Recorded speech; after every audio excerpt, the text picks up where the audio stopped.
everybody. Welcome to Roundtable Live. My name is BaerTaffy, joined by MichaelalFox, MathasGames, and RockLeeSmile. We're finally live. Hello. We did it. We're there.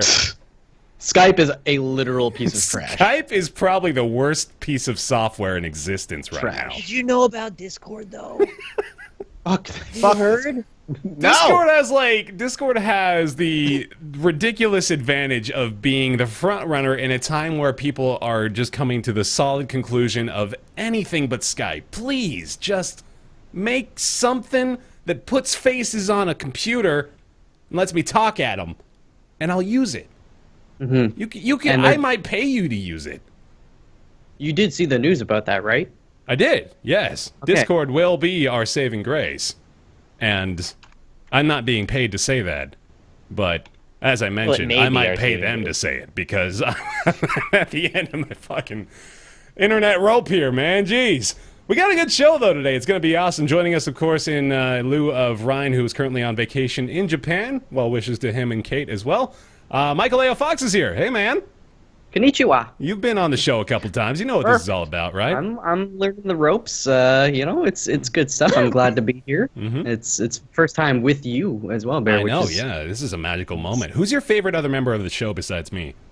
Don't answer that question. Mathas. Perfect. I can't pick a favorite. I'd kill you all at the same time. That's very nice of you.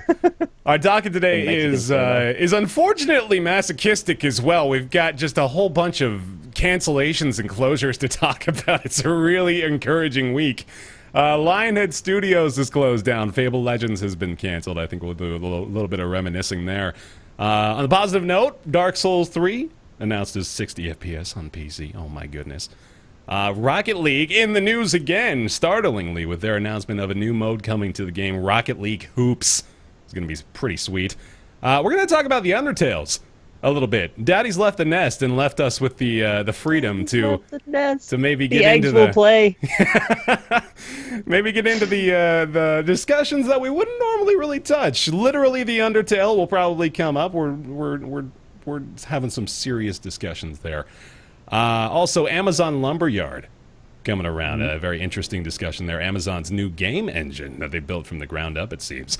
The Coleco Chameleon, which is another very interesting story. We'll have more about that later on. And, of course, Ask Roundtable and Nick's Word Games, as well as Hitman, the new Hitman, the episodic release. Just hit this week. To start off with, though, I went to the dentist. Sweet. That's always a great time. I went this week too on Wednesday. I'm just proud of myself. I have to tell you guys, it's been a little while. I'm a grown-ass man, but, you know, the dentist, that's... Dentist is scary. I'm with you. I don't want them, like, people with metallic objects just going into my mouth. Mm-hmm. It's not. I'm not okay with that at all. I might be alone in this, but when I go to the dentist, like, it's in the base of the office building I work in. I just put those glasses on, I lie back, I close my eyes, and I let them go to work. The glasses, I didn't know about the glasses. It's been long enough, I guess, to where now there's been a new development that allows you to not have to make eye contact or really communicate with your dentist anymore. That's the best! That was actually what I was going to bring up, Fox, so I'm glad that you did that for me. But like, that's the first time they've given me the little sunglasses. First of all, I imagine it's to protect your eyes from the blinding light that they shine in your face in order to perform dental work on you. So I'm glad they're taking care of you there, too. But it seems like such a simple thing. It's like, here, we know this is a sort of an awkward interaction where I've got my hands in your mouth and I'm making you make small talk with me. So let's eliminate that with this pair of shades. I'm on board. Ask you guys this: does your dentist, because I within the past year switched to this one, they have like this, like, the older iMacs that are on like a swivel arm with all and stuff, but every time I'm there, they're like, do you want to listen to like Sirius satellite radio or watch Netflix? And they've got like big headphones that they'll give you. The hell? Wow, That's amazing. I want that. A I don't even have the glasses yet, and you guys are watching goddamn Netflix? I know, right? Holy crap, man. You just need the healthcare that Canada Yeah, has, really, basically. Canadian systems, man. They're all on top of it. All right. Man, I'm jealous. I had that once, but that was for like a major procedure. I don't get that for the cleanings. That's what I need. Oh, that sucks. So Lionhead Studios. They've been around since 1996, so it's 20 years that they managed to make it in the rat race, so kudos to them alone for that. Formerly led by Peter Molyneux, acquired by Microsoft Studios in April 2006, now defunct. Lionhead's most recent project was Fable Legends, which was the Fable MMO that never really caught on too much. And I say that as someone who signed up for it in like the beta testing phase, I suppose. And I was thinking that I would play it, and I'm starting to realize now that perhaps when I am a fan of something and I no longer feel the draw to it, that might be indicative of the fact that the fan base is beginning to dissipate, right? We saw that with Rock Band last time we were talking about that. We saw how, like, I am the fan, I am no longer interested, and it's sort of...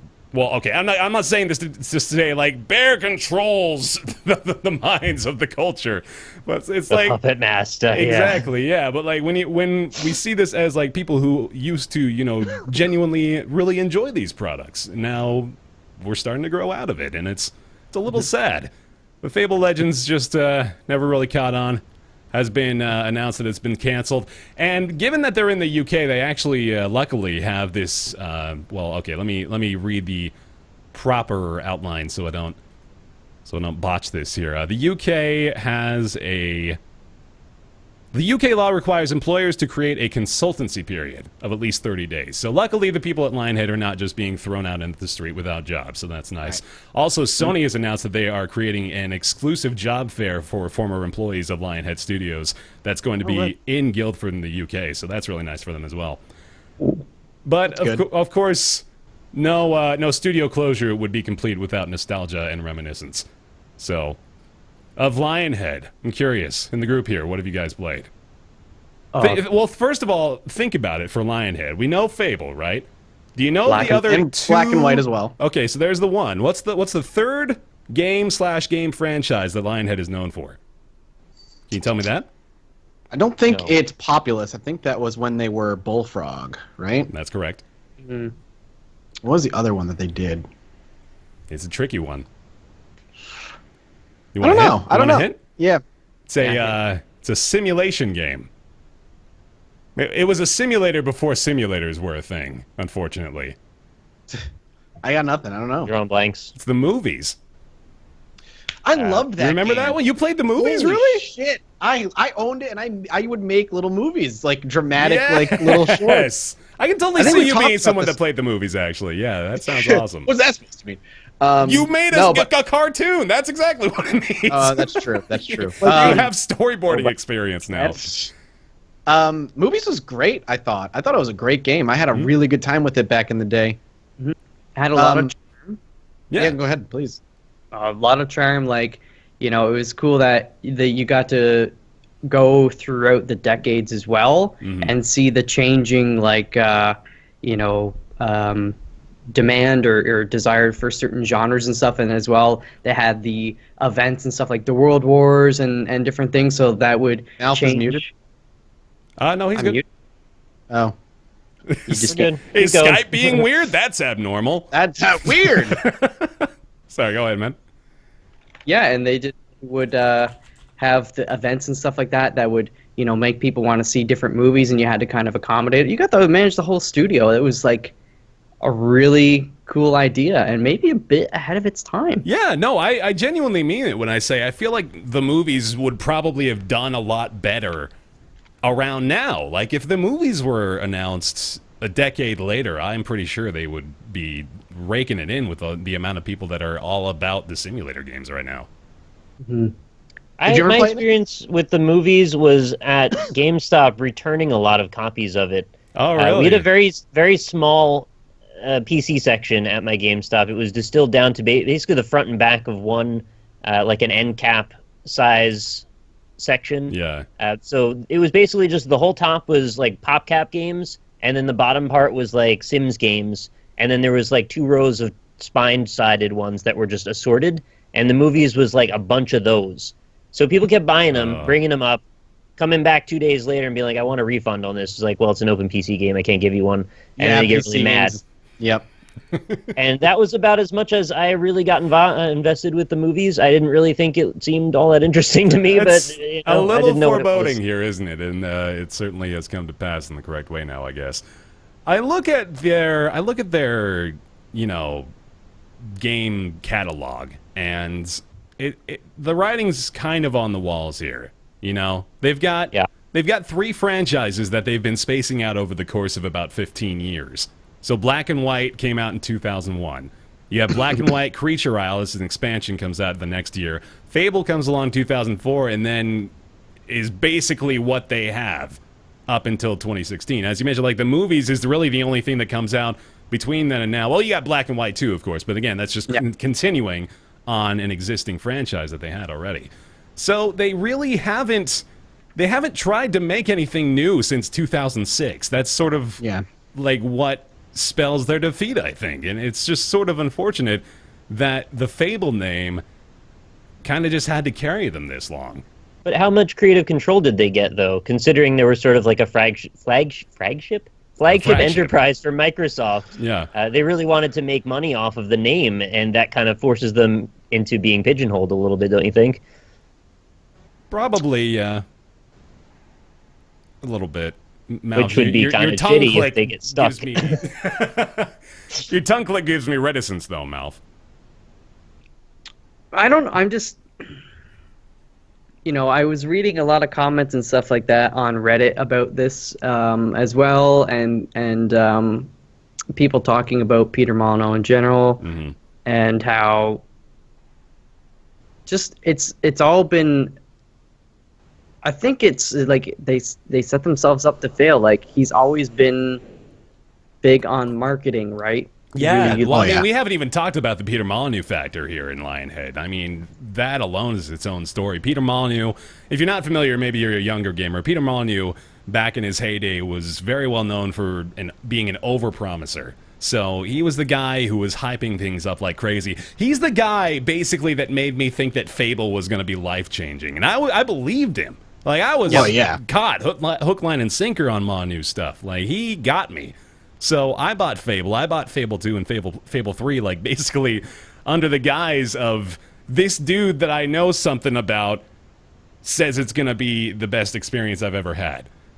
And, I mean, kudos to Molyneux, first of all. I mean, like, we like to shit on him quite a bit, but truth be told, he was a marketing genius. Like, that guy... This is before we knew... Yeah. I don't think he was a marketing genius. I just think he lies a lot. Yeah, and nobody wanted to call him out on it. There's the argument, right? Yeah, you gotta ask yourself whether or not that's the case. Remember when Fable came out, and I was like very because I read all the Xbox, scene and shit like that, and they're like, "Oh, you're gonna be able to do all this amazing stuff," and I was like, "That's the game I want." Plant a tree, and in the future it would grow. Everyone remembers the tree, man. It's like Peter's getting angry letters 10 years later. No trees grew, you son of a bitch. The tree is Fox's swan song, man. This started back in Saving Progress. You guys had the same exact conversation we're having now, and we're still having it about the tree. Well, it might be the last time we have the conversation, man. They're gone. They're going away forever. Peter Molyneux is not Guaranteed gone. That's not true. He will find his way to crop up Peter somewhere Molyneux else is with some other thing. Kickstart Lionhead. That's what's going to happen. Goddess Wars is going to be amazing to see. Absolutely. It already is amazing. Come on now. So Peter Molyneux, the hype machine, leaves the studio in 2012, I want to say. I think it's 2012. Too long ago, yeah. Yeah, so goes and makes his own studio, 22 Cans, of course, most known for their that's their only release, I think, actually, up to this point, is Goddess. Another game that Molyneux hyped the hell out of. Curiosity. Oh, yeah, that's right. Yeah, Curiosity as well. Goddess was also another Molyneux hype machine because of that little, the cube thing, right? I'm trying to remember exactly what it was a couple of years ago, or a few years ago. They had that promotion. It was like a social experiment kind of thing where basically everybody gets this mobile app and you're supposed to click on little boxes for 100 years until whoever gets to the very center of all the boxes wins some amazing, transcendent, beautiful, universal prize that'll change your life. And he doesn't say what it is. Just the kind of adjectives that only Molyneux can use, really, for something like this. And the whole thing was based on a promise that didn't have to ever necessarily be fulfilled in any particular way because it was all just up in the air. And what that promise ended up being was a revenue share in Goddess, which ended up sort of falling apart because they never really made it to the way that they intended to. And Well, reading talk to more that into guy. that as well, it sort of seems like it never really panned out at all, even for the guy that ended up winning the prize. Like it just all, I don't want to, like this would be mostly baseless speculation, but based on like the post that was made as a post-mortem sort of thing from that person, he said, well, yeah, they're sort of giving me the runaround and a lot of people aren't talking to me and blah, blah, blah, blah, blah. So, just some gnarly history going through the course of this, but I do want to say, first of all, that Black and White was a pretty goddamn significant game. We got to give them some kudos for that. Black and White was one of the best RTSs, I think, that came around, especially in the early 2000s. It's a great God game. Yeah. Mm-hmm.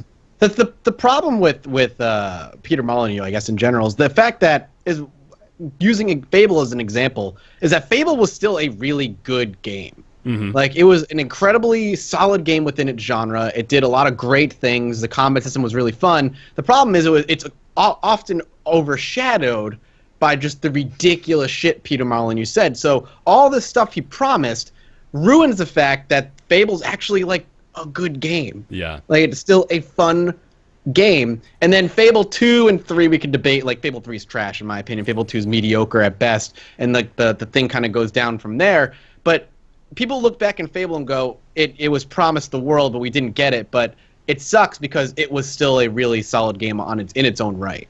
And and kind of Peter Molyneux has like the reverse Midas touch. It's just like he touches something and just people immediately see it as shit, when it's not necessarily the case.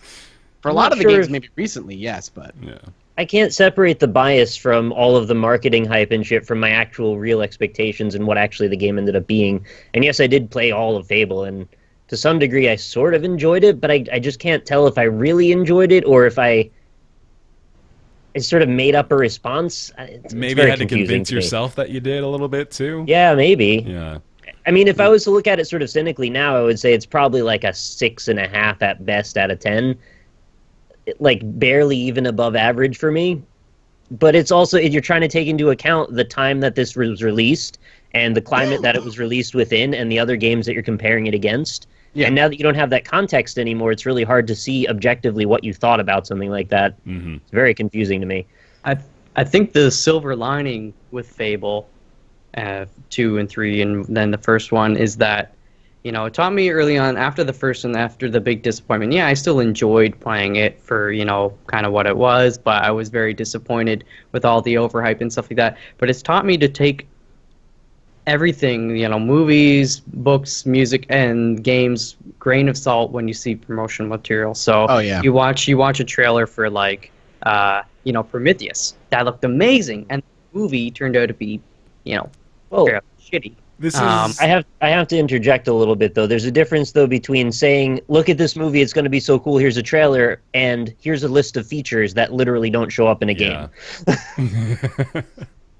And that's, you know, definitely overpromised and said stuff was going to be there that wasn't. But it just, I guess, even more in general, it taught me not to get too overhyped about something until I actually have it in my hands. And I distance myself a little bit more, too, nowadays. Like, I remember every magazine, every article that was coming out about Fable, I would read it, and I just, like, got so very excited. Now I don't really do that with movies or other games. I'll be like, oh, you know, this is the kind of game that I would typically like. I'll check it out. If I don't like it, whatever. There's other stuff I can play, but I'm done with building myself You're done up getting for such excited, a big fall. right? I don't know, man. I bought back in with Milo for whatever reason back in the day. You bought back in with Goddess. Like, we all fell back into the Peter Molyneux hole. We say we're out, but we're not out. We're never fully out. Goddess was the last time. I swear. I think if it taught me anything, it taught me a little bit of a lesson about critical thinking when it comes to the repercussions that people get for overhyping and promising the world. Yeah. And the media just doesn't hold people responsible for the most part. And granted, there were a few articles that ran, but it seems like you can kind of just get away with making up stuff or just going crazy with your ideas. And I am granting the fact that a lot of this stuff was him not being in a position where he can make a call and then see it through to fruition. A lot of this was just ballpark speculation and things. But you have to understand, after the second or third time you've done this and it's backfired on you, you have to start just talking less. Because now it starts to look malicious. And that's where the press needs to come in and hold people accountable for it. And that's what I think didn't really happen to a larger degree, which is why I'm quite as cynical as I am toward him. And I'm sad to see Lionhead dissolved. I don't want that. I don't want anybody to lose their jobs. Right. And he is not the sum total of that group of people to do with Fable. Yeah. So I'm not holding those people responsible for any of this stuff. It's just he as a figurehead is sort of a problem in a larger sense with the game industry. Lionhead does not have anything to do with that. And I think that they should be encouraged to still do other great things in the industry. Mm-hmm. What do you guys think this will do?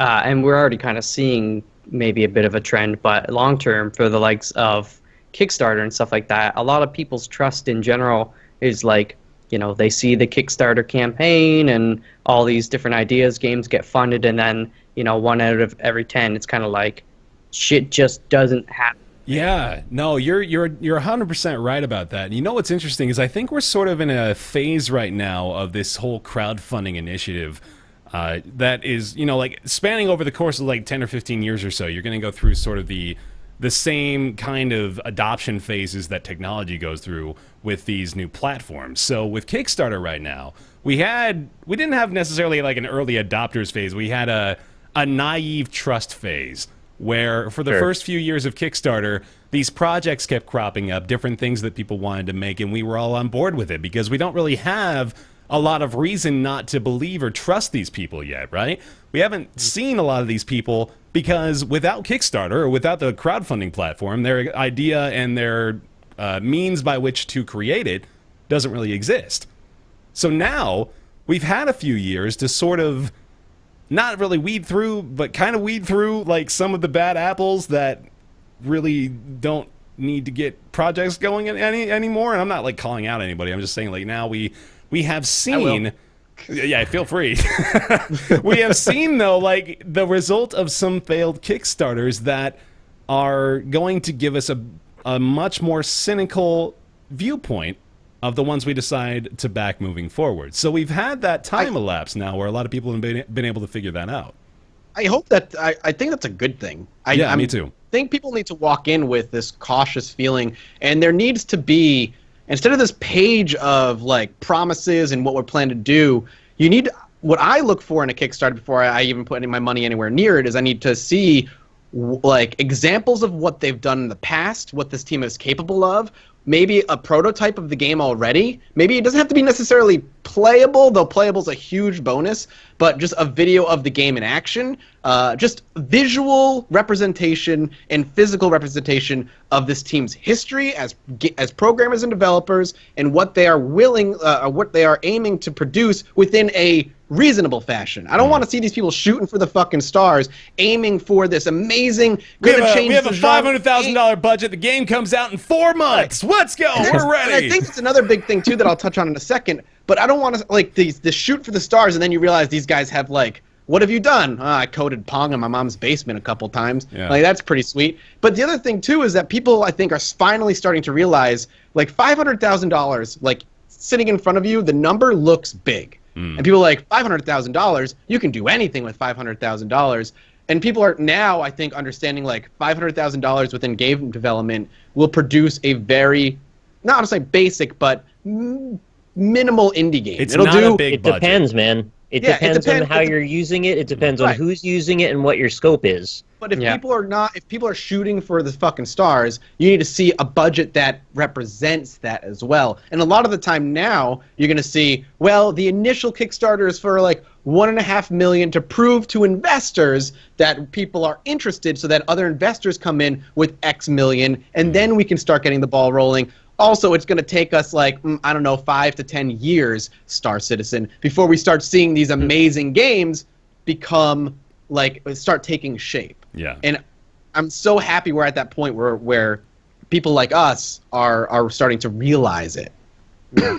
Well, two things, like Star Citizen is straight up, it is like a AAA game, and you look at any other game, like usually they're not announced until they're already halfway into development or something. Like there's, you know, games that take 6-7 years to make but you don't hear about them until there's like, okay, we're it's seeing coming out a lot more proofs of years. Concept on Kickstarter than we are seeing ideas, which is definitely encouraging. The other thing I was going to mention that Mathas brought up, which is really great, is like I love the idea of maybe making it almost mandatory on a Kickstarter thing. Your little, resume or list of experience. The people working on the project, what have they done? And one project that I liked, and I know you guys maybe aren't quite as big fans of it now, but the Long Dark. The reason that, and it's a game I enjoy it for what it is, because to me so far it's done what it said it was going to do. Maybe that type of survival game isn't up a lot of people's alleys, but you went to the bottom of it, and it's like, this guy worked on Mass Effect, this guy worked on, this and that, and, some pretty high-level games, and they kind of had their act together, right? It wasn't just, like, a great idea. Like, I've had great ideas since high school of, like... Right.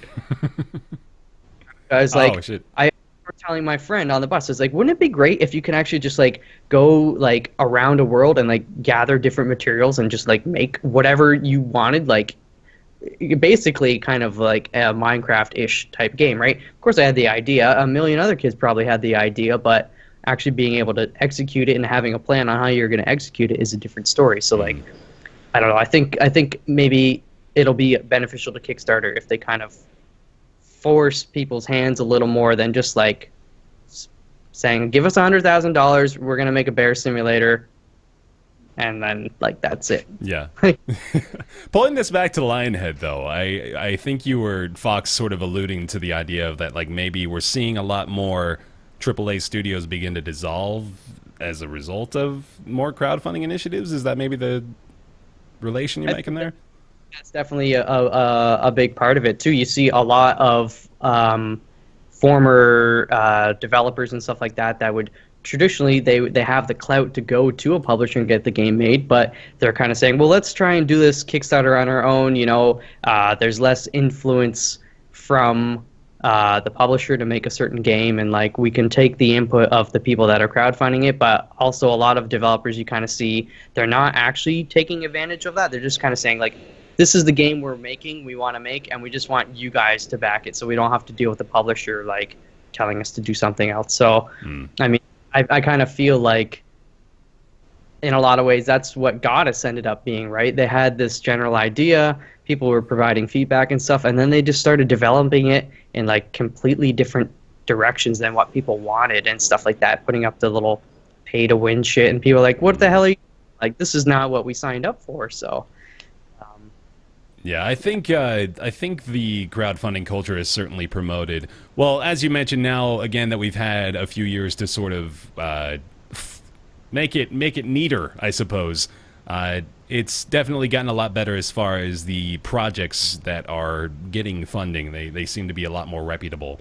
Not that it's necessarily a terrible thing if you don't have any experience. Like if you're a developer that hasn't made anything, you shouldn't be dissuaded if you think you have an effective plan, and you have stuff to show people. Like if you have assets, if you have a proof of concept, as we mentioned, that you think is going to work, like obviously go for it.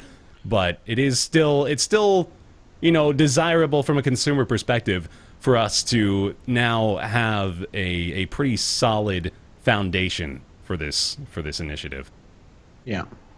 I kind of wonder if the old format is sort of going to go away over time, because now that there isn't the need to take the risks that used to be having to be taken, you just make a concept. If people want it, they'll pay for it. If they don't, they don't. There's no risk there, right? Yeah. I mean, then you end up, though, with situations like Mighty Number 9, which I think a lot of people are angry about, and probably rightfully so, because they spend a bunch of money on things like writing an anime when the game's not done yet. We're going to kickstart this anime series. Did that ever go through, or no? I don't think it did. Followed it to such a degree. I just don't know where the end goal is for this, if this is going to be the way games go. I mean, Shenmue also crowdfunded, Bloodstained crowdfunded. I mean, these could end up being amazing games. We just don't know until they're done. Devolver is hosting a talk at GDC this year that is titled, "You Don't Need a Publisher." I think it's actually titled, "You Don't Need a Fucking Publisher," which is totally Devolver. Very Devolver, yeah. But I like that, and I like that that's the direction it's going. I love any opportunity to cut out the middleman. I feel like that about so many things. And which is hilarious because like the first job I got out of college was working for the most middleman of middlemen of all time. It was I'm not gonna say too much about it, but it was basically a company that existed to be a middleman and nothing more, that was, you know, like just interjecting. It's like when two people are like, okay, so say you've got someone selling logs to someone that's making paper, right? And they've got a very lucrative and symbiotic relationship, and then this guy shows up that's like, look, you don't want to deal with that dude. Let me sell you the logs, and then let me also sell him the paper, and I'll make some of the money. It's like, well, we didn't need this at all, and then before you know it, it's 5 years down the road, and he's your president. And then Donald Trump rules the country. Whoa! What did he do there? Oh, whoa, man, you made him too real. Too real. I'm out. I'm out of this podcast. Yeah, but I like the idea of the publisher eventually becoming a term that we're not even familiar with. I would love that. But yeah, that's Lionhead. Sad news. We're all, of course, wishing the employees of the studio well. Hopefully they can find new work. Hopefully nobody's jobless for too long. I don't imagine people in that industry or people in that particular studio are going to be having too much trouble. A lot of clout, and ultimately this might actually end up being a positive turn for the majority of them, considering it seemed like the way their studio was headed was only going to result in them Assassin's Creeding Fable games, and nobody wants that. And yes, I did just use that way. It's a new term, man. It is. All right, moving right along here. Just sort of a quick touch on this, because I'm sure a lot of people would like to know, and I've already said it once, but Dark Souls 3 will run at 60 FPS on PC! Woo! No longer will we have to suffer through the turmoil of modding Dark Souls 2 to run at 60 FPS on our personal computers. We now have inherent native support for 60 FPS. It's coming out soon, isn't it? It is. It's pretty soon. Next month. Yeah. April 11th. God damn. I'm so excited. How has this year moved so quickly, man? We're like nearly through the first quarter already. There's been so many huge releases. My God. Oh, more importantly, how is it done this soon? Yeah, seriously, that too. Well, okay, so like, this is gonna be a little shitty to say, but of the things I've seen of Dark Souls 3, it's not really too surprising to me that it's ready this soon, because there's not a ton that's changing, it doesn't look like, you know? It's just sort of, well, again, this is probably what people want, but it's just Dark Souls. It's Dark Souls, which is good. Yep. It's 60 FPS PC Dark Souls, made a little better. So that's exciting. I don't think I have anything actually to say about this. The thing that I want to say is, let the last conversation we had dovetail into this conversation, and be skeptical and don't ride the hype train, because you'll always be better off. What do you have to lose? Never get excited about anything. That's right. The Roundtable way. That's right. That's right. Another sort of non-story, but something I am equally excited about. You can soon shoot hoops in Rocket League. And I know this is like the 5th week in a row that we've had Rocket League news, but this is some sort of exciting Rocket League news. You guys want to play Rocket League basketball? I feel like it's going to be the best thing ever. We played Rocket League hockey. Yeah. Look at this shit, man. I'm gonna show chat the welcome to the Rocket piece League of media podcast. That we have. Great. This is it. This is the entire story. This is what I'm basing this segment of the podcast on, is this screenshot of a basketball hoop crudely made in Rocket League. Not crudely, that's rude. It looks quite nice. But there you go. Rocket League basketball is coming, taking advantage of that March Madness hype. I actually love, by the way, I don't know if you guys have seen this in Rocket League, but they have on the actual arenas within the game now, they have advertisements for their Rocket League Championship Series. So you see, similar to like how you would see in NASCAR or something, how they have the ads splayed on the walls and stuff. They have that. I thought you were going to say ads for like Allstate on the walls. I was going to be like, all right, no, Bear. That's the thing, though, is like now that I know that that's a possibility, it's only a matter of time until we start seeing like these esports tournaments running the same way where they do Dota, where they have like the actual advertisements on the ground inside the game.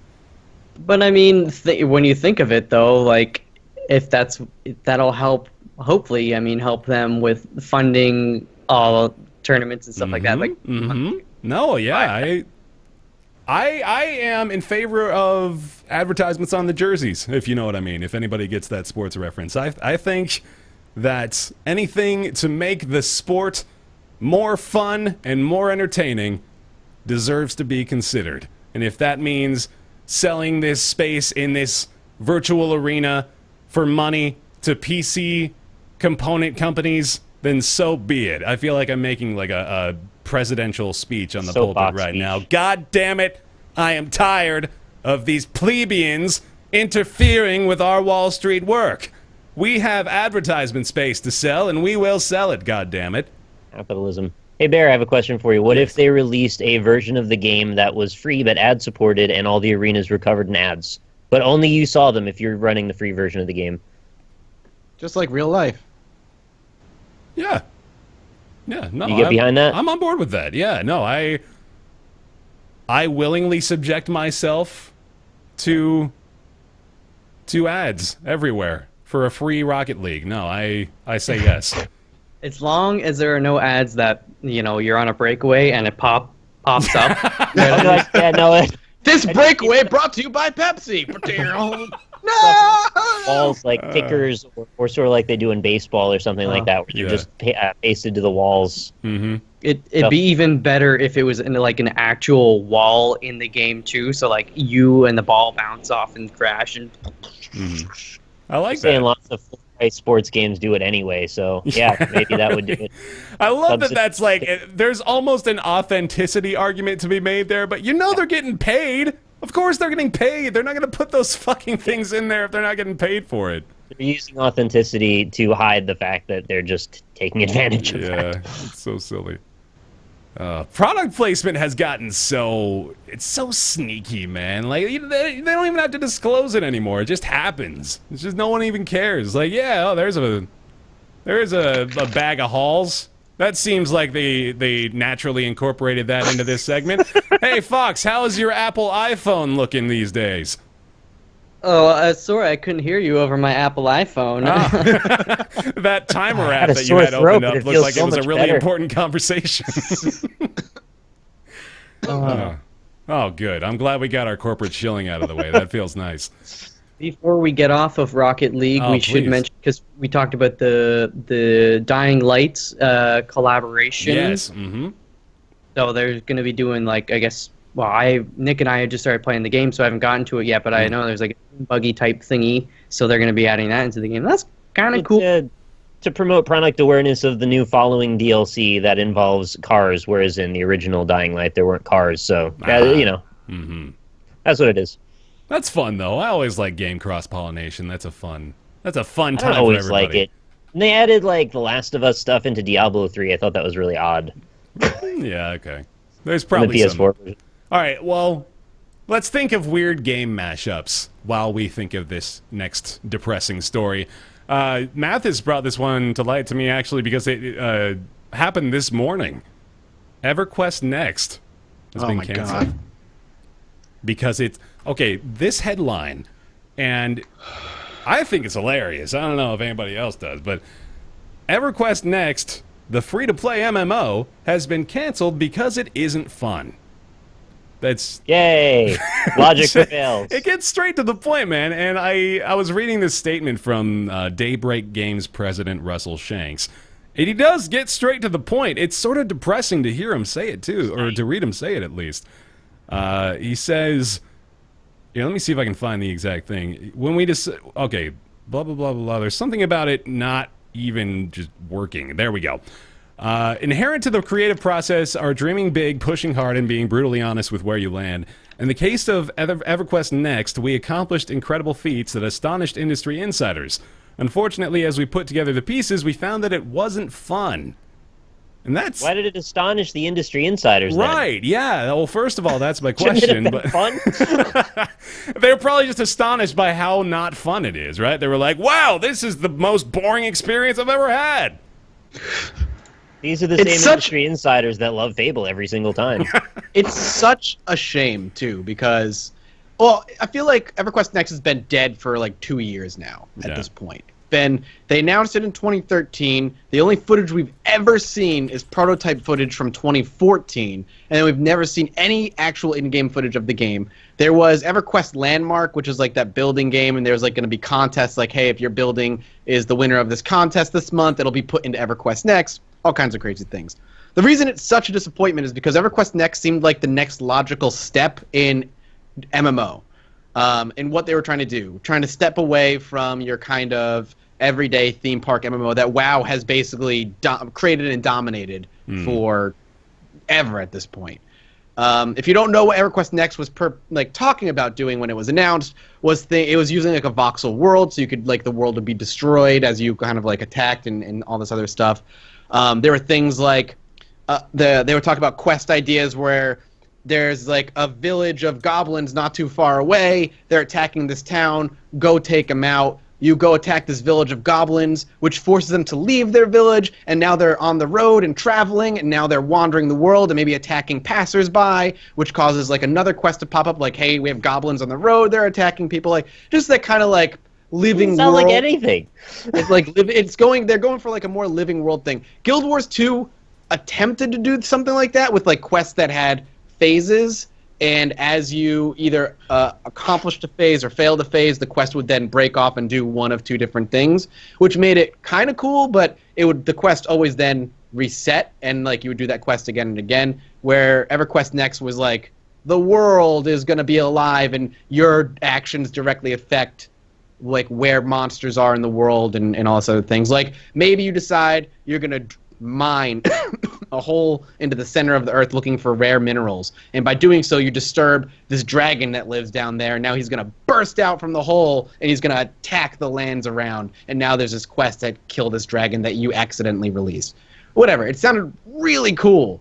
Then we saw nothing about the game ever, and it just fizzled, and then Sony let them go and they became Daybreak. Still nothing, heard nothing. The only game they really work on now is H1Z1, which was also full of promises that kind of didn't come to pass, of we're going to expand this game, it's going to span the entirety of the US, it's going to be this huge survival game, it's going to be what DayZ was supposed to be, blah, blah, blah, and now it's just a battle royale game. I love, by the way, what you're alluding to here about all this hype leading to basically nothing, and now the fact that I'm on the EverQuest Next YouTube channel, 29,000 subs, this channel has no content. Literally nothing. Wow. There is absolutely nothing posted to this channel at all. It's hilarious. It could have been taken down. There might have been a trailer or something, and then they got rid of it. Perhaps, yeah, but still, it's funny to see the sentence, "This channel has no content," pop up when I try to find this stuff. Oh, man. That's ridiculous. That's sad. It's so depressing. Yeah. So, of course, EverQuest, if I don't feel like I should have to say this, but if you're not familiar, EverQuest has been the MMO for a long time for a lot of people. Of course, World of Warcraft came along and shook the scene up quite a bit back in the heyday, but EverQuest, of course, been around since, 1999 or something like that, right? Just so long. And it's a shakeup, man, to see them start to slowly wither away. This is Daybreak's been in a weird place lately. Yeah? Because do you know anything about H1Z1 at all? Not really. So H1Z1 is a zombie survival game, online DayZ style kind of game. Then they introduced this mode called Battle Royale, which I'm sure you're familiar with. It's basically players get dropped in. Definer now. Yeah. Yeah. So basically, that became a mode that started making them a lot of money because streamers played it, and people picked up the game because they wanted to play Battle Royale, and it basically became the focus of H1Z1 because, oh, hey, we can make money doing this instead of making this survival game that was really hot for a month, and now nobody gives a shit because it's one of 30 that came out last week. So fast that happened too, man. Yeah. God. So that became their moneymaker, their cash grab, and the hardcore survival fans of that particular game are pissed. Recently, 2 weeks ago now, maybe 3, it could be that long, they took that game and split it into 2 separate games. And now you have to buy, if you want the survival game, you gotta buy H1Z1 like Just Survive. If you want the Battle Royale one, you gotta be like H1Z1. It might just be called King of the Kill, I think. Yeah, something like King of the that. Kill. So if you bought the game, you get both. But if you want one or the other, you have to separately buy into it. They say they have 2 developer teams working on each one. I can guarantee you the people working on the survival game is like maybe 5 of them, while the rest of them work on Battle Royale, because that is their moneymaker. So people feel betrayed because that's like, hey, we bought this game for this, and then it became this, and now you're splitting it into 2 fucking games to make even more money. That's ridiculous, and that's where Daybreak is now. Have you played The Culling yet? I have, and it's great.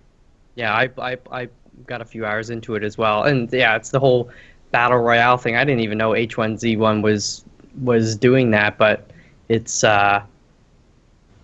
fun. I like it. I mean, because I was a huge fan of the Battle Royale movie way back, in early 2000s when it came out, and I thought that was a pretty neat concept, and I'm almost surprised it took as long as it did to really kind of catch on in the game world. It's just so trendy, though, these games that just keep coming out. They just disappear in 2 weeks, and then there's another one, and everyone's, oh my god, no one thought of this until now. And then it's actually just the Hunger Games and Battle Royale put together in a video game. I'm sorry to be so cynical. You enjoy it. I don't get why people get so hard on these things. With the culling, I don't think people are like, oh my god, this is new, because it's not new at all. Nobody is like, this is a new thing. Why people like the culling, including myself, is because it's faster paced. It's like 15, 20-minute matches, and there's a good amount, like a really good amount of like variety and comedy involved. The announcer is really funny. There's cool things like halfway through the match, he'll be like, okay, it's time to play like chest roulette, and he drops 3 chests in the center of the map. 2 will explode, 1 will have a really good item in it. And you can like gamble and go in, it's going to draw players in, you can try and pick them off, wait for them to blow things up. It just adds a ton of variety, where H1Z1 and games like it is like, all right, first one to get a gun is going to have an advantage, and you win, good job. There's just a lot more like entertainment value in the culling, and again, because it's so fast, you can play a lot of matches back to back. Mm-hmm. And I agree with you that it does get that shit gets oversaturated very quickly. Yeah. I mean, that's something we're seeing with all themes and genres of games, right? It's like you see a bunch are kickstarted, a bunch, then you see a bunch of major studios kind of make their version and stuff like that. It's like a million space games, and then you get like a million crafting-based games, and now like obviously the culling and the like, a lot of these sort of battle royale type games. Like that's just the way the industry in general is going, and it's kind of sad. Like people are more or less reacting to the trends, and it's like, all right, what's the hot topic, what's the flavor of the week, and then kind of in the next month we're going to start seeing different types of games, and everybody else is going to come on the bandwagon. So I kind of get your criticism of it. I think it's sad in a lot of ways that so what are the other, besides the culling and H1Z1, it's pretty heavily saturated, it sounds like. So what are the other competitors right now? Rust has a battle royale mode, though I don't think it's very well supported by the developer. I know DayZ has its own battle royale mod that people use and play with for tournaments. So it's not even necessarily like a bunch of games coming out. It's more like the game mode itself is just sort of being integrated into a bunch of different existing games, right? You take the aspect that people probably interact with the most in survival games, which is gathering weapons, making better weapons, and murdering other players, and you just boil it down to a 15-minute match. To the murdering other players part, and allow people to get that out of their systems. That's exactly what. Exactly what it is. Yeah, and I think people really enjoy that. It's fun. I have fun with the culling right now. It's kind of my go-to. Like, I want to murder some people. Yeah, let's play that for a little bit. It's not even that the game isn't fun or anything like that. It's more just the way that everyone needs to immediately pivot what they're doing and stop developing what they thought was going to be their idea, because it's like a bunch of chum hit the water, and now the sharks have to go get their money. That's kind of like. That's what I'm seeing happening here. And then it gets propped up on all the streamers who can't seem to get enough of it because there's all this money changing place, even behind the scenes sometimes. And it just feels like it undermines the concept of game development when all you're doing is just chasing a trend to get that money. It's short-lived, and then it goes away and you move on. And then people have this expectation, like, because I made all this money on this survival game, why won't you fund my next idea? even though I don't have anything to prove that I'm capable of making that game because I let the other one go into whatever direction made me the money. Right. Right. I agree with you. I mean, we see it all the time. So it was zombie games and survival games, and I'm sure Battle Royales is going to be the next one where people just dump a ton of resources. We'll start seeing a lot of really bad versions of it, but And none of these games are done either. They're all in early access. and it's also true. I was That is actually also going to say that's the worst part of it is that like you're listing all these games that really they're just constantly changing throughout early access to sort of I think meet with these changing fads, right? Yeah. They don't want to commit to a direction because it means then they can't pivot into where it makes them the money anymore. Right. But that's the thing. That's like a problem with it too, especially for the lesser known developers, right? It's like being the first kid on the block. It can make the difference between selling a lot and not. It's like they can't afford to wait for the final product because by the time they get through a couple of years, it's like we've moved on to whatever the next thing is. Right. So that while it might be a fantastic game, like it's just played out. People are done with the battle royale type of game. Right. So like, and everybody's like, well, early access, and then people understand it's early access, so they'll forgive all the bugs and this and that, and It they'll sort of play becomes it. part of the experience too, right? Yeah, Right. like people are like they're the testers and they're finding it. Oh, look at this cool little bug! Like, this guy doesn't have any pants if he's in this room. Like, I like that. That's my bug. favorite bug. That's a good one. That is a weird sort of counterculture too, right? Just because the theme of early access in these games tends to be like take advantage of that condition, take advantage of that state as a developer. It's like I guess just sort of create and encourage people to create situations where the game breaks, and that is the appeal almost. It's bizarre. Like it's almost akin to like just a way that I could relate to it would be like I am getting paid to play a game and then people are also paying me more to play a game. It's just like you got the cake and eat it too sort of thing here with these battle royale nonsense work jobs. It makes me sick. And they never have to I'm getting finish. so they never upset. have to be done. I know. I will say though, and again, I've only put 3 or 4 hours into it, but the culling actually felt fairly polished for. It worked such really early- well. Yeah, like you go into it, the tutorial is like kind of short and sweet, but it's fairly thorough. It gives you the idea. All of it is fairly simple, intuitive, so you can kind of get right into the game. And I didn't find any weird super glitches and stuff like that. So I mean, Which is super important for that kind of game. got it to pretty early, and it's a pretty good polished early access game. It was like Darkest Dungeon that has been early access for a long time, but even when they first brought it out, it was, despite other than balancing issues and stuff like that, fairly polished early access game.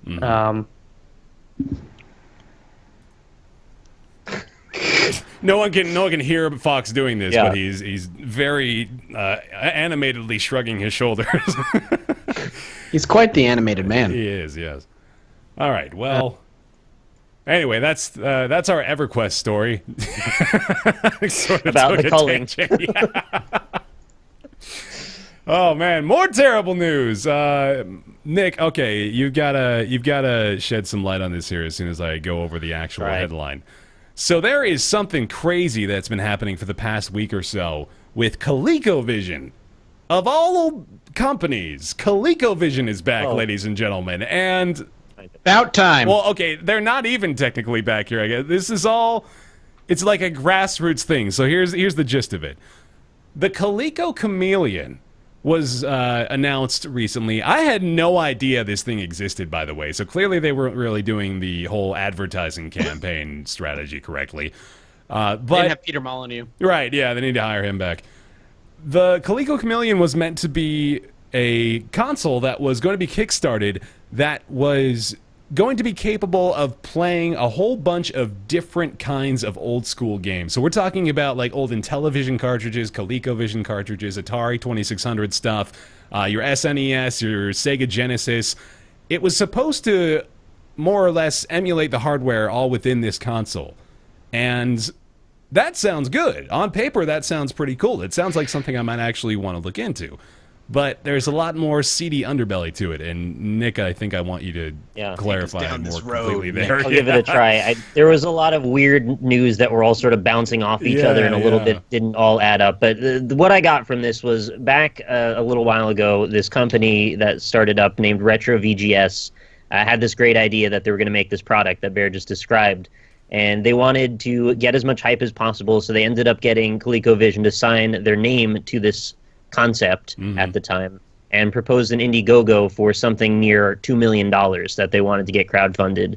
That time came and went. They made about $200,000. Basically, so close. Nothing really came of that. I mean, that's still a lot of money, but it's not $2 million. Yeah.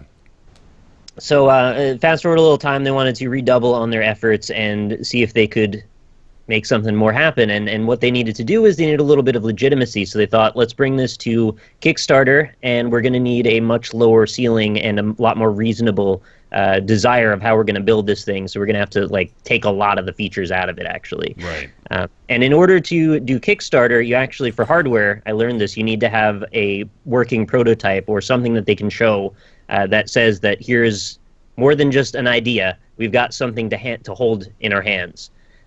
Now, right around the same time that they were starting this up, they also wanted to join into this trade show that shows off new toys to all the major vendors and people like Toys R Us and such, and obviously they needed a prototype for that as well.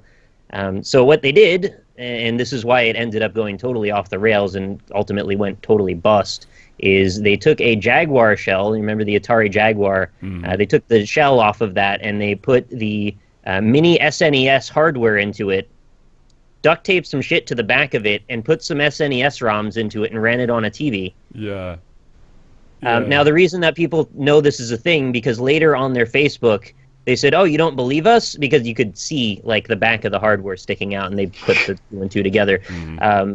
They didn't, oh, you don't believe us? So they released a hollow a clear shell version of the Atari Jaguar with now a PCI video capture card that people were able to identify down to the model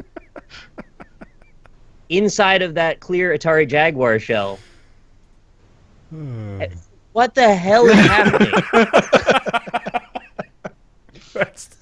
Do they think the internet is stupid? Oh my god. And they put a bunch of electrical tape all over it. People don't understand what the internet is, I don't think. The internet won't do their research. Wait, what? What's a Google? I don't understand. So, long story short, ColecoVision had given them 7 days to prove that they have a proof of concept and an actual functioning prototype. That's not happening, and they withdrew their support. And now the whole thing has gone down the drain, and obviously Kickstarter's not going to get involved either. So the whole concept is dead in the water now. This is just, I don't want to insult them, but it is comical, man. I can't believe this happened the way it did. ColecoVision, for starters, an 80s gaming company. 1980s, man. They just let the new kids play. You don't need to come back. ColecoVision can stay gone. No one is clamoring for the ColecoVision console relaunch. So you just gotta let sleeping dogs lie there, first of all, and then, oh my god, you don't even have to elaborate on it. It's just what the fuck are you thinking? Why would you do that? Well, there is another facet, too, that I didn't even bring up, and I had heard it talked about that what they wanted to do was, after you got all the emulation stuff done, they wanted to make this a new focus that perhaps they would get developers on board to release their PC-exclusive games as cartridges that would then plug into this Chameleon console. So you're going to have a system that's not able to connect to the internet, can't patch, can't update, and could end up having cartridges that cost nearly as much, if not as much, as the regular downloadable they'd games. Be like, by cartridge, we mean, can you please put it on a USB thumbstick? Because that's what we're going to put in the cards. Well, as luck would have it, Mathas, the SNES Mini that they put inside of it had a cartridge slot, so that's the specs we're working with. God, they didn't even put in their own USB port. Oh my god. They had a lot of great ideas they wrote down on paper, though, so you got to give them that. This is really this is the theme of today's show. It's all like really promises. Yeah. Today's show is called Empty Promises. But even if they had gotten all that shit done, made their $2 million in funding, and built this unit, and everything worked exactly the way that they wanted to, now we would have a system that why would anyone want to buy? Why do you need $2 million to duct tape a Super Nintendo into an Atari Jaguar shell? What the fuck? Didn't look. They hope not to have to do that, but that's the way shit went. Oh my god. So Retro VGS basically doesn't even exist anymore. I mean, like, as soon as shit hit the fan right here, they were gone. They were just deleted Facebook, hit the gym, lawyered up, like they went the whole 9 yards. So it's all defunct now. The Kickstarter doesn't even exist. It's completely blown over now. So just totally baffling, though. I mean, like, the fact that I didn't even know it existed until now. So, like, again, just where was the push? Where was the marketing push for this? Even if we found out later that it was trash. I mean, we found out a lot of things have been trash after we bought them, right? Mm-hmm. Well, I missed out on the first initial Indiegogo campaign. Never even heard about it. Right. So yeah, that was last year. Like, this has been around for a little while. We had no idea. Totally insane. The Coleco Chameleon. It's kind of a cool name, too. It makes sense, right? The Chameleon. It can disguise itself as all these other old school consoles. It disguised a mini SNES as a Jaguar. Did a really good job of that. Oh, man. So that's just... I'll feel so bad if they actually had some little scrap of technology that they were trying to include in this bunch of shit that they just wanted to get through so they could actually then build the proper thing. But still, like, you can't misrepresent your entire project to a bunch of industry people. Yeah. It just doesn't end well. Just almost near intentional deceit of the press, which, if that's the plan... If that from the get-go is like, we'll try to pull a fast one on everyone. Man. Like, I could see the two pictures next to each other. They put the capture card on the right, and they put the clear Jaguar shell with the capture card inside of it on the left. And you could identify each part of that setup where the circuit board lined up with every single structure on the circuit board with the one on the right. So if that wasn't that PCI capture card, my mind will be blown. Yeah. It's like 99.9999999% chance that that's the way it is. Fox, what were you going to say? Interrupted you, sorry. I was just going to say, have they not watched, like, House of Cards and all these guys, like, digging up shit about these people from, like, the internet as a collective, like, friggin' whether it's, like, the anonymous hackers and all this stuff or the Reddit detectives, like... that they have a field day over this kind of stuff. Like, gamers especially live for this shit, man. Yeah, they do. Gamers are vindictive assholes. We are vindictive assholes. It's true. Over dumb shit too. So when you put something like legitimate in front of us, it's over. We just got done gushing over the resentments we've harbored for Peter Molyneux for 10 years. So clearly we have a lot to work through. Fuck. I urge you guys to go look into this story more because you'll probably get a really good laugh out of seeing the pictures. It is It's really silly. It is crazy, especially if you're into hardware at all, like in the old school stuff too. It's just, oh my god, the most ridiculous thing in the world. I'm very glad, by the way. I do want to shout out real quick someone on Twitter for mentioning this story. What's your name? I wasn't even going to bring it up. Yeah, no, yeah, Notch? Casey, thank you very much. Yeah, Notch. We get all our stories from Notch these days. I don't do any of the work. Oh man! All right, let's talk about something good. Let's have a positive story today. From all this destruction spawns the creation of Amazon's brand new AAA game engine called Lumberyard. It seems to be the first engine built from the ground up, with Twitch support being sort of a very heavy factor involved in the creation of it. So, free cross-platform 3D game engine. connect your game. I'm not even going to try to act like I understand a lot of this stuff, but connect your games with vast computer storage of the AWS cloud and engage fans on Twitch. So those of you living in the dark, Amazon acquired Twitch. I believe that was in 2000. Was that last year? That was last year, wasn't it? It might have been last year. Mm-hmm. So, of course, this makes sense, and it's pretty encouraging to me, actually. This makes me really happy. This is probably the most excited I could be by a decision Amazon made in regards to its Twitch acquisition. Like, this seems like they're not just buying it. Sorry, go ahead. No, I'll say just AKA just a decision. Oh, because true. they haven't Yeah, made no. any. Well, I mean, I'm glad it ended up being this, though, right? For that very same reason, because clearly this has been in the works for a little while now. So this is also, I'm also optimistic because of that. But this to me shows that Amazon did not just buy Twitch on a whim. They bought Twitch to try to become more integrated with Twitch and to get into this space. They're in this for the long haul with this sort of move. So it's really encouraging. I'm reading about the, I'm sure a fair amount of people watching too know of Twitch plays Pokemon, and like there have been a few other games that have been modded to allow support. So that's like one of the big things with this platform. It says, what did they say?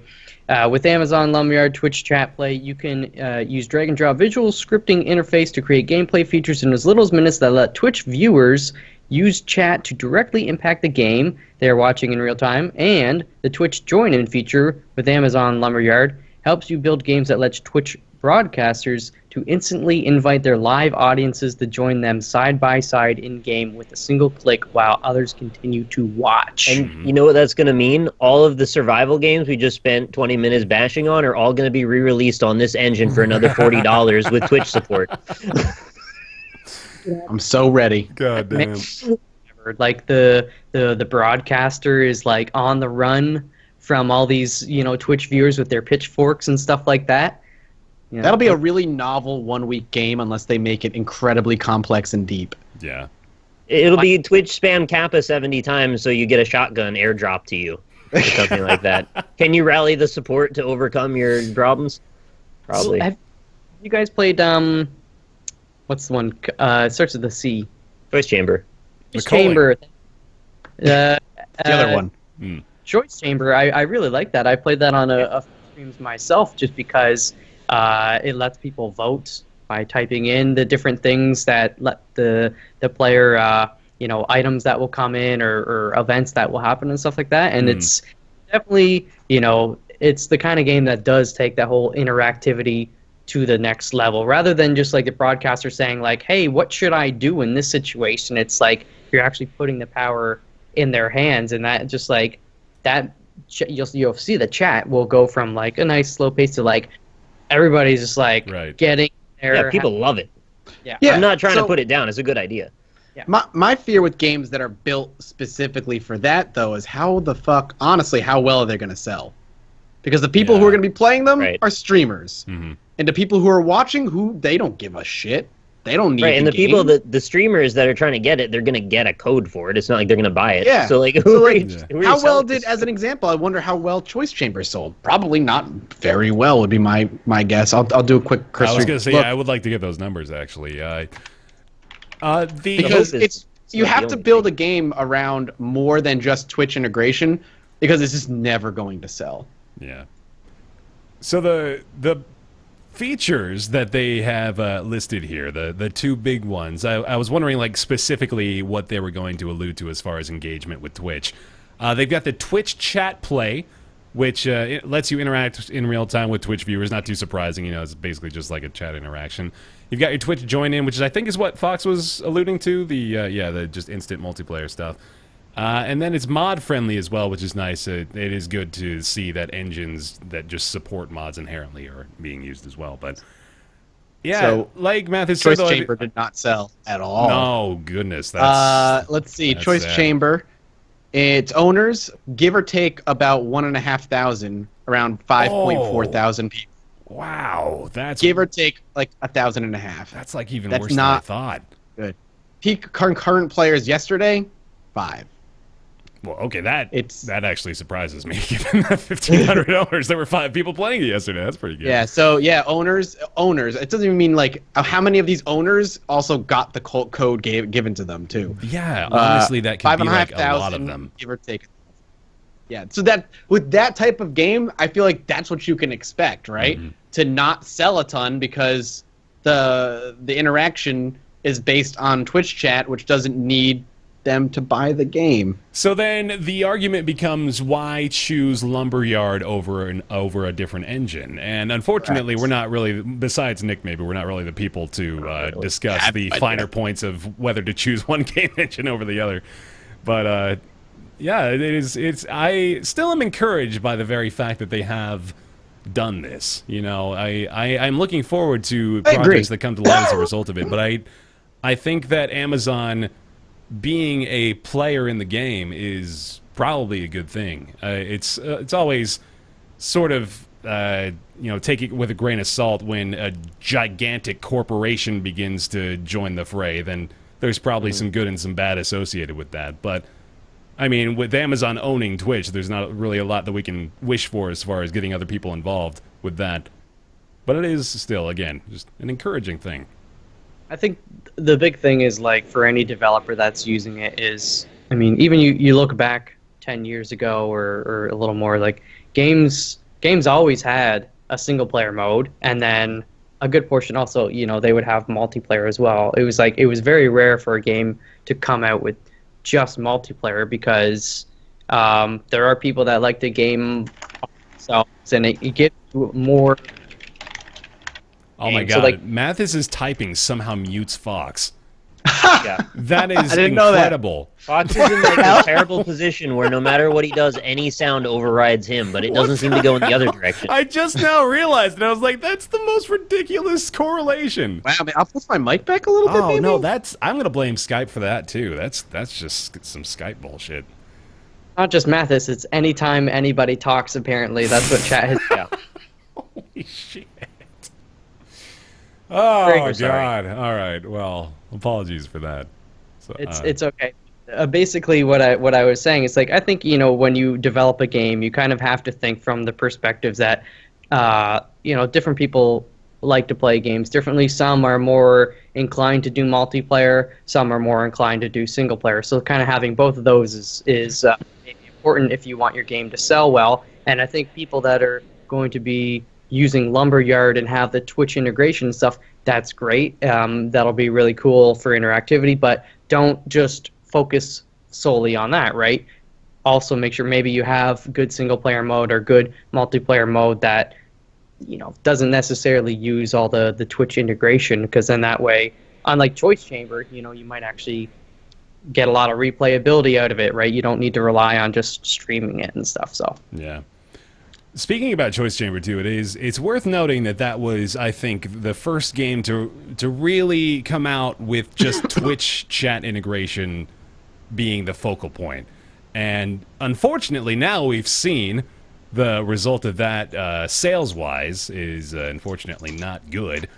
So I'm not really upset, or I don't think we're really going to lose out on much as far as whether or not people are encouraged to continue to go down that road, but it is certainly I think it's a novelty that is worth consideration more so than it is a good idea to make your game based around that aspect.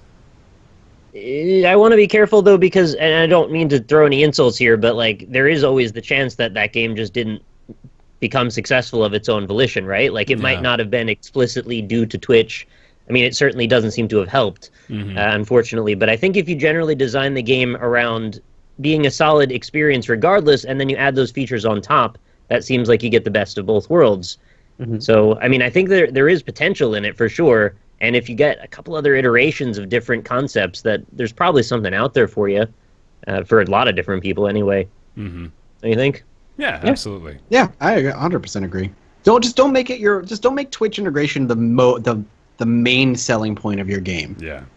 Make it a fun add-on to like a multiplayer aspect. And I think it was deceptive too, because when Choice Chamber was, I don't want to say when it was blowing up, because it never really blew up, but when it was in the high time of its popularity, it was mostly getting a lot of hype because of streamers and because of the people that were broadcasting the game. That's ultimately what I think led to the successful Kickstarter. And remember, too, that Twitch actually contributed like a giant pile of money to the Choice Chamber Kickstarter to get it going. Like, it wasn't going to make its goal until Twitch actually just gave them a big wad of cash and said, we like this, let's make it. So that alone probably might have been a little bit of writing on the wall for Choice Chamber, in that, you know, people in general just aren't really going to buy this, but the specialty that you're looking for will, if that's all that you're going for, I guess. It was mentioned in chat, and I apologize because I don't remember who mentioned it, but and I don't know of the intention of the Choice Chamber developers and stuff like that. I haven't read about it at all, but they mentioned maybe it was more of a proof of concept or something like that with the technology, that they kind of wanted to just do that. I don't know, maybe they're working on a different game, but like Nick said, it seems like that was... God, sorry, I did it, didn't I? Yeah, you typed and he went dead. I heard your voice quieting down on my headphones. I was like, no. I think, yeah, like that was their central focus, was just to make a game purely for the Twitch integration. Obviously, it didn't sell a ton, but if maybe their next effort, they kind of have a solid core game, and then you have like a Twitch mode or whatever the heck you want to call it, streamer mode. That's where the money's.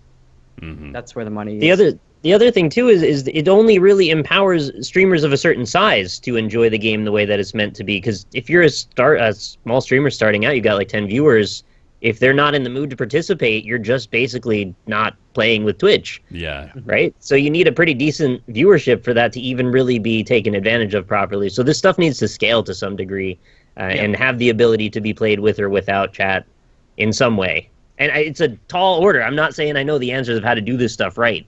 But it does need to be experimented with, and I think there are answers out there. It's just going to take a little while for us to hone in on what those exactly are. And I still like Choice Chamber. So don't get me wrong, I do. I just think that there's a few ways maybe it could have been modified to make it last a little longer in the public eye. Yeah, I think, I mean, we're harping on Choice Chamber a bit, but it's mostly because it's like the perfect quintessential example of what we're talking about. Yeah. Like Nick said, it's not that Choice Chamber is a bad game. It's just an example of like the very niche audience it would have, is all. Exactly. But yeah, I mean, with Choice Chamber too, I did find myself getting burned out pretty quickly, just because, you know, it didn't really have a lot of longevity to it or replayability. Just as a game, you know, I'm not even talking about like the Twitch integration. Just like as a game that I wanted to play, I didn't have a lot of draw to it. So yeah, but then it's certainly, again, just as a concept. As a novelty. I call it a novelty because I feel like that's what it is. It's not something that's going to carry the game, as we've been going over. It does not have the capability of doing that. So you have to treat it just like a sprinkle that you put on top, as opposed to something that you want to build the entirety of the core mechanics around.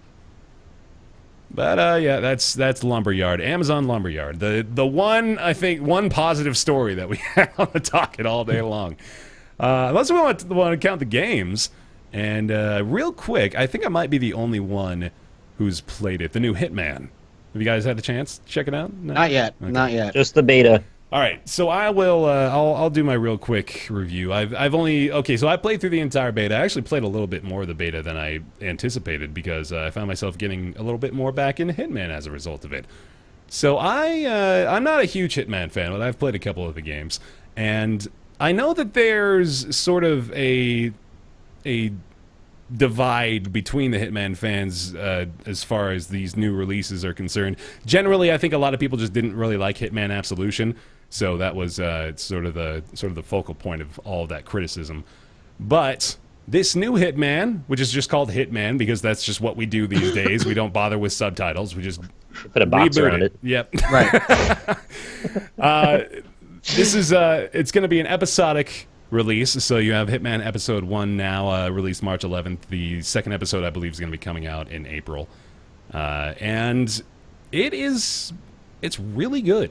I think it's really good. It's good to hear. I played the first mission after playing through the tutorial sections and the Okay, so first of all, before people get mad at me for saying it's really good, because it has mixed reviews on Steam, it's really good from a gameplay perspective. There are some port issues. I will concede that point. But the beta was pretty handholdy, and the tutorial sections obviously are gonna just guide you on the ropes through it. But as soon as I got into the first mission, it really it felt like a Hitman game again. Like immediately, it was high stakes, tons of people. There were a lot of options, different ways to go about it.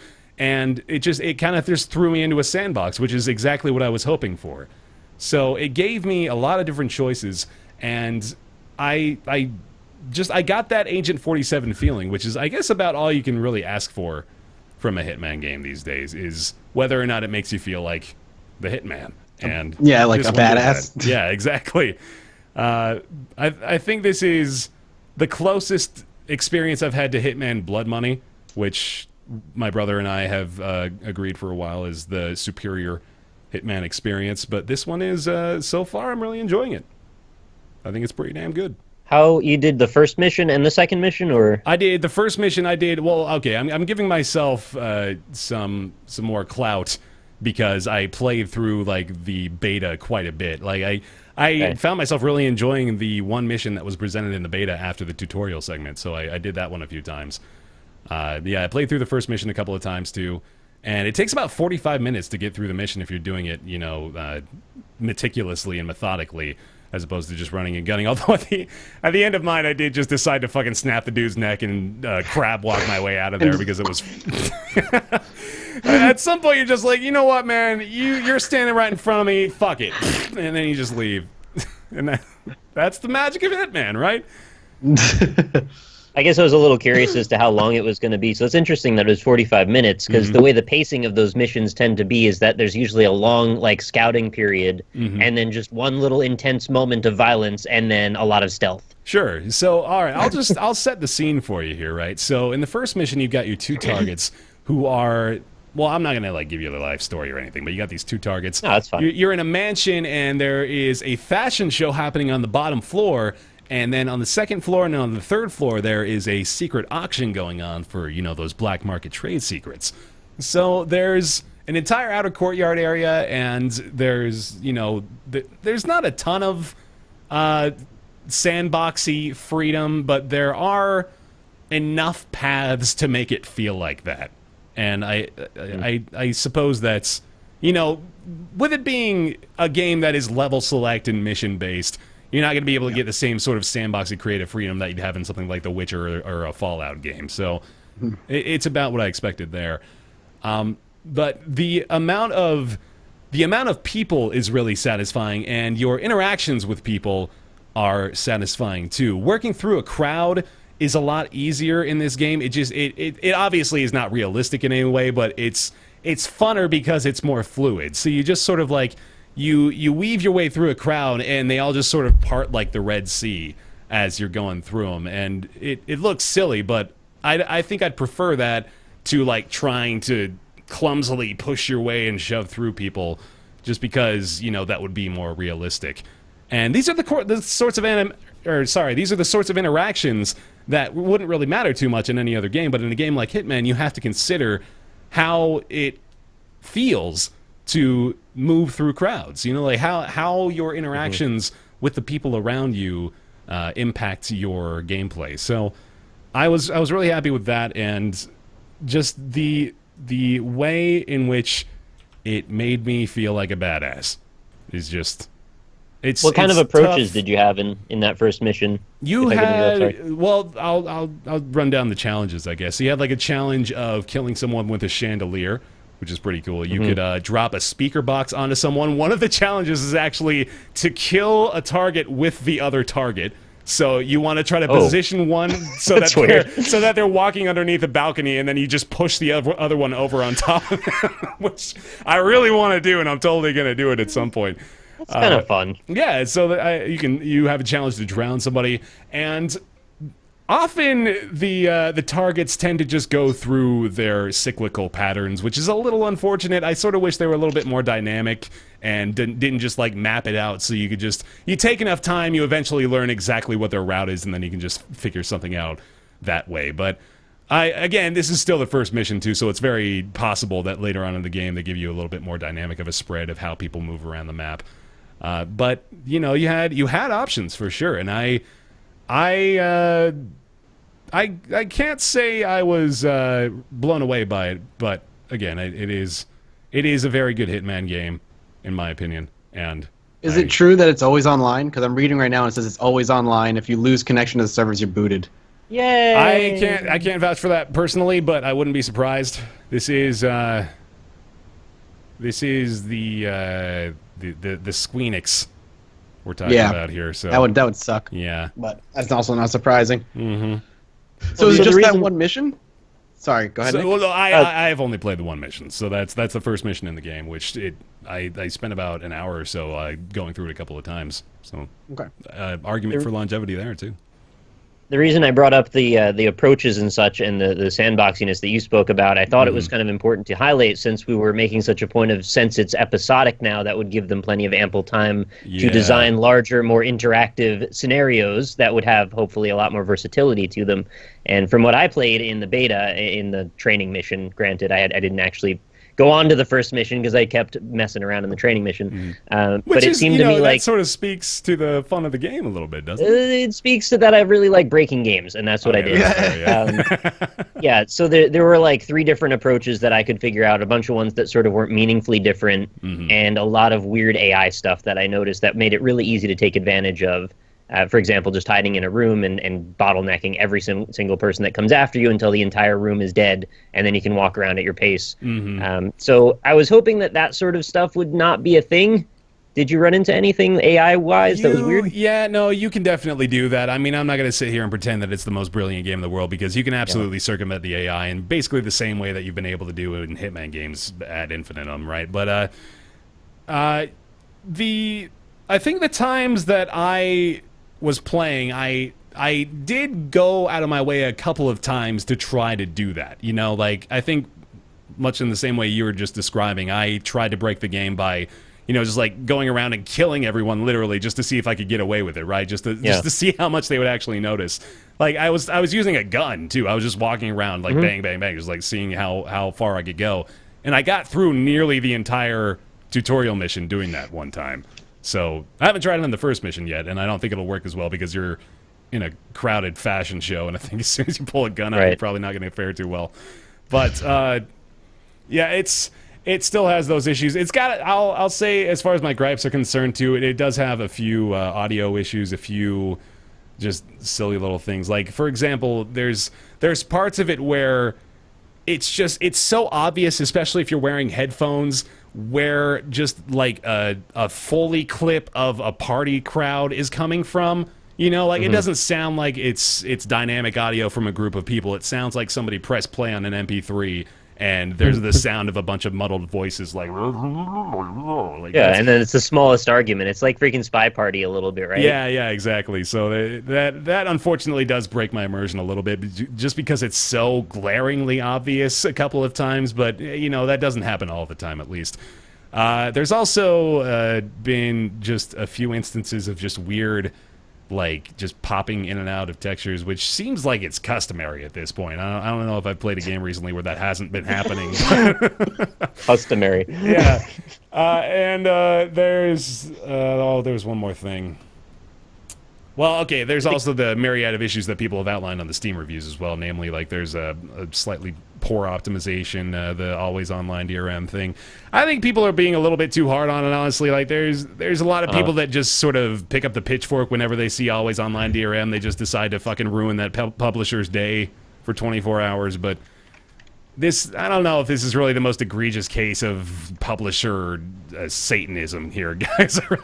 This one's not so bad, but then again, I'm not the big Hitman fan, so what do I know? But I think it's great. I think it's a lot of fun. I've been enjoying it quite a bit, and I definitely plan on playing more. And I think that alone speaks volumes for me these days, the fact that I plan on going back and playing more of it for myself. Like, all right, that's a pretty big deal. So that's a good recommendation. Like, you enjoyed it enough to play more, so. There you go. Hitman. It's available now, March 11th. Hitman! So, We had the intentions of talking about the Undertales today, but unfortunately, I do have to take BaerTaffy to the airport in a finite amount of time, so we might have to shelve that for... Finally kicking her out. For another Proud day. Of you, man. Proud of you. We can always have the discussion next week because Ryan's still not here. That's then. true, yeah, Ryan will be gone next week, too. That'll maybe give me a little bit more time to properly prep it as well, so hopefully we'll have a... I honestly don't even know what that topic means. No, I have a couple of ideas, but we'll flesh it out. Hash it out. That's what people say. Flesh it out. That sounds gross. Sounds You can flesh it out too. Could you? Okay. People flesh things, yeah. Do They they? flesh lights. Oh, yeah, they do have fleshlights. Okay, that makes sense. That was what clarified that for me. Takes one to know one. Time for everybody's favorite segment then, I think, right? Sounds like Sure. it. Sounds Yeah. like it. It's time for Ask Roundtable. Ask Roundtable is the weekly segment where you send in your questions to roundtableYT@gmail.com and we will answer them. Sometimes they're ridiculous, like this one from Finkel. Hey, Roundtable. Would you rather be cut by a katana or a lightsaber, and why? Now, first of all, whose lightsaber? Because that's important, I think. Which lightsaber is it, Mathas? What? Oh, which lightsaber? Or whose? Or what? I'm definitely lightsaber. What? Whose lightsaber? No, whose I don't know. lightsaber I think is important. Oh, Are we talking about why? like Darth Maul's double-sided lightsaber, or like it's all gonna feel the same. Mace Windu's? No, Mace Windu's purple lightsaber is a stun lightsaber. I don't think you are aware of this, and I'm surprised, being as big of a Star Wars fan as you are. Bear. I don't want to go down this road. I will tell you the crystals used to create the lightsabers. I would rather be stabbed or cut by a lightsaber for the experience, for the story. As long as they're not murdering me, I think I'd have to say, like, man, I was fucking... Oh. You see this? You see this scar? I was fucking stabbed by a lightsaber. I was sure you were dead by either of these. Oh, are you dead? Oh, I don't think he specified. I'm pretty sure he's just like, oh, it's cut. Would you rather be cut Yeah. by a katana or a lightsaber? All right, then I'll go lightsaber because it'll cauterize itself. Yeah, that was my answer. That's Sorry. Smart. That's smart. No, but Okay. that's like the easiest answer, man. Like lightsaber is instant cauterization, and there's no like. Imagine if they're taking off like an arm. Like you gotta, depending on the blade, like they're gonna have to hack it a couple of times. Lightsaber, boom, it's just done.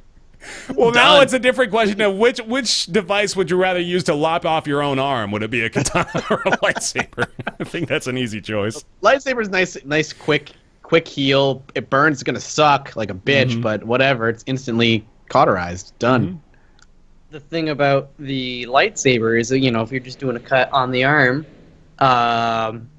it's going to affect more of an area, you know. So True wide. That. True that. But- Yeah.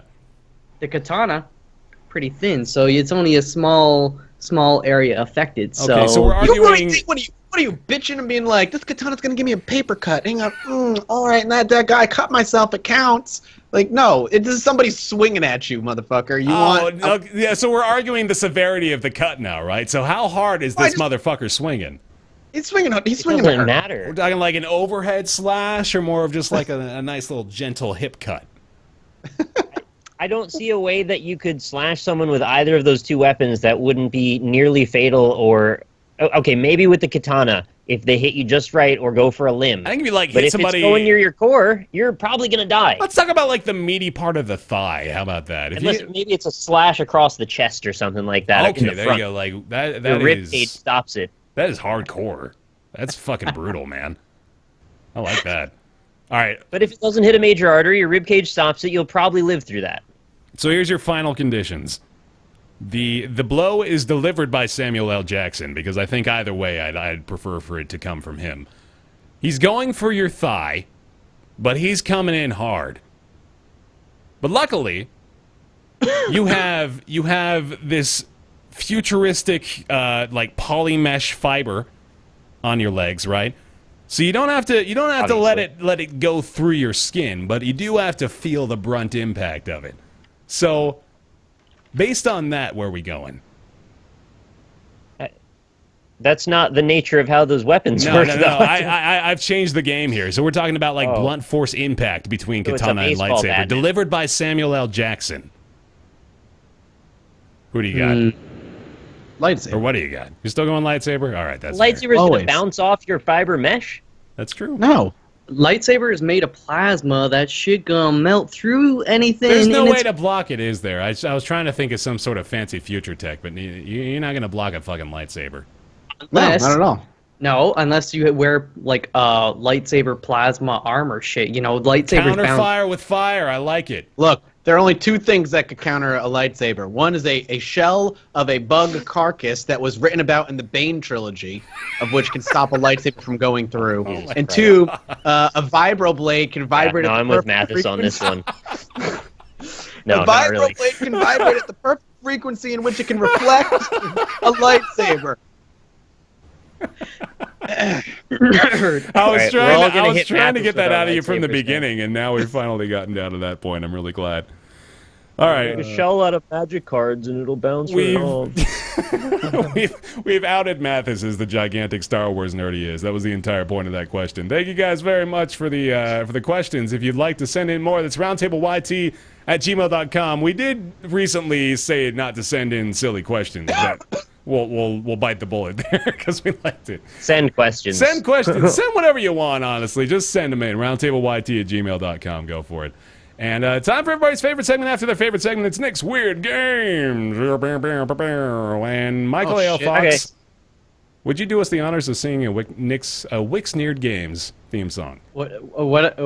Wix neared games. I'll just go get a game so you're not on the hook for long. We customarily, I'm sure you're aware of this, sing a Nick's Weird Games theme song. Unfortunately, our good buddy Ryan the Tornu Northern Lion is not here. He's on vacation in Japan. So, Foxman, you know any Cher? I just know the one. If you believe in love after love. You can transform that, The right? only verse I know too. That All right, so Fox just performed some Cher for us, so I think that's probably a fitting introduction Not to as Nick's close as Weird we're gonna Games, get right? without Ryan here. Gonna play John Wick's Weird Games? Yeah, I like that. Weird games. All right. John Wick's Weird Let's play. Dog. John Wick's Weird Dog. You want to play John Wick's Weird Dog? All right, I like got a that. PS2 game for you today. Big surprise, yeah? We've got a developer known as Treasure. All right, know so Treasure, that's you know Treasure. This is a treasure. We've got a publisher in North America named Conspiracy Entertainment. Don't know them. Yeah, that's okay, 'cause I don't either. Release date, we're looking in North America as August 28th, 2001. And this was released in all the 3 major regions. It is a 3D platformer. All right. And I'm going to read a little bit off the back here. Let's see if I can just make sure that I cover the right parts here so I don't read the title by accident. Okay. From the award-winning developers at Treasure, creators of Gunstar Heroes, Dynamite Heady, Mischief Makers, and Bangai-O, comes Blank, a dark comic fantasy that takes you for a trip on an entirely new gaming experience. Join like- Linda. Yeah? Oh, is it? Is the one like you can pull like big boobs with the hand? You're thinking about pulling big boobs with a hand right now? Is this You got to give me a name, man. I'm just not going to tell you because you thought of a thing. Titty Flicker. Like I don't know why that's the image that pops up is like being able to like there's like a weird hand you can grab a boob and like stretch panic. Is it stretch panic? Fuck. You got it. What? Yes. How did you get it from that? Panic was is a incredible. treasure game. It was. I remember they've done that game before, and I remember for some reason the thing that with that game that Dude. popped into my mind is like I'll tell you big why. fucking boobs and like a tell you why. hand. And you can just be like, Look at the back. and- Look really carefully. If you can see from over here, then that one, it's a hand grabbing a big sphere and then pulling it. Yeah, that like. But I remember Oh my boobies. God. Like I don't know why. That's one. Jesus, that was fast, That was Mathis. incredible. That's like Did anyone that's get it That's in not chat? that weird to me. Record time. I've heard of that game pretty heavily. So unreal. I see one here by Infinity Man 82 got it. All right, nice. And I think that's who got it. quick, man. Kudos to Look, you you as put well. boobs in the game and Damn. it's here. It's locked in my head forever. Let me get some. If there's I gotta pull up some Stretch Panic gameplay. I gotta see if I can find some titties being pulled out here. I said before the stream, you guys aren't going to get this one. And That's they got it. amazing. I said, you will never get this, and they got this. I was just watching Airheads before this, and there's a part in it where they have a Stretch Armstrong. Here it is. As well. Oh my God! This woman has breasts twice the size of her body. Thank you. I know. You right? what the fuck are you doing here? Oh my God! Well, I would say it firmly falls within a Nick's Weird Games realm. Oh, absolutely. definitely No, does. this is certainly a Nick game. Holy crap! This is awesome. Told you there were boobs. I don't know what. That's like that is the permanent image locked in here. I didn't disbelieve oh. you. The thing is, you can't just say there were stretchable boobs, and I'm going to say, oh, well, Mathas got it. You gotta give it the title. Yeah. Wow, you earned that shit. My Boobies, God. you flick, you You fuck get- them and snap them. You get 1 point per bikini-clad woman destroyed. That's like the gist of it. Holy crap, this is the best. Wow, okay. That was one of the faster ones that we've done. Yeah, really. Stretch Panic Let's Play coming up. My God. Nick, I mean, I have it. I was going to say, Mathas, you should play that on your channel. That'd do great. Probably would go well. It's the next Danganronpa. Yo, the Honey Camp Studio's coming out next month. What? Damn. I'm so excited. How are you going to decide between that and Dark Souls 3, man? Your month is booked. Oh, it's not. There's no decision. Honey Camp Studio immediately. I can't wait. Oh, fuck. Okay. Well, Hope well it's not done, Mathas. Got the roundtable point again there. And then who was that in chat that got it? Do you remember? Infinity Man. Infinity Man. Well done. Damn. All right. That's the show. That is the show. Holy crap! We managed to start it finally, and now it's ending. So, my goodness, thank you guys so much for joining us for another rendition of Roundtable Live. Thank you, Malf, for joining us as well, man. Glad to have Thanks you for on the being show. here. Sorry It's we a muted pleasure. you every 3 seconds. It's that's the risk you play with Skype, but it's good. I like being on. For having me on. We want to give a big shout out, thank you to our $20 and higher Patreon patrons as well. We have patreon.com/roundtable still over there. We changed the reward and the milestone tier goals, and by changed I mean basically completely eliminated them. So if you're looking to support the show over there on Patreon, if you just want to do that of your own volition, thank you very much for doing so. We want to say thank you to the people that have done so as well. That includes Christopher Flagg, General Crunk, Alexander Spillman, Jonathan Graham, Matt, Julian Avelsgard, Kevin Berkland, Brizzlebrit, Myth Scarab, Eric Schooley, Mediocrities, Super Monoman, Smurfette, Logan Ray, Justin, Positron, Ignacio, and I think that's Yo, it. I think that's Chaz it. said Lily Omega is who got it. So Lily I'm sorry Omega. I gave you the wrong person, apparently. Thank you very much for your Lily guess. Omega, well done. Good guess, Lily Omega. We're on the same wavelength, you and I, with boobs. This is good. Thank you guys very much for supporting the show on Patreon. Thank you very much for supporting the show everywhere. That's on Twitter, SoundCloud, iTunes. The people, by the way, that are having problems downloading on Android, I am aware of it, and I don't really know how to fix it, so I apologize. I'm hoping it just fixes itself. If not, Google Play Music podcasts are coming soon. You should be able to download it on there. So sorry for those of you using the third-party apps, and those of you who are using the third-party apps can't even hear this, so fuck them, I guess. But thank you guys all so much for listening to the show. The show will be posted VOD soon, available on our YouTube channels as well. And thank you very much for watching, and we will see you next week. Goodbye! Bye. Bye!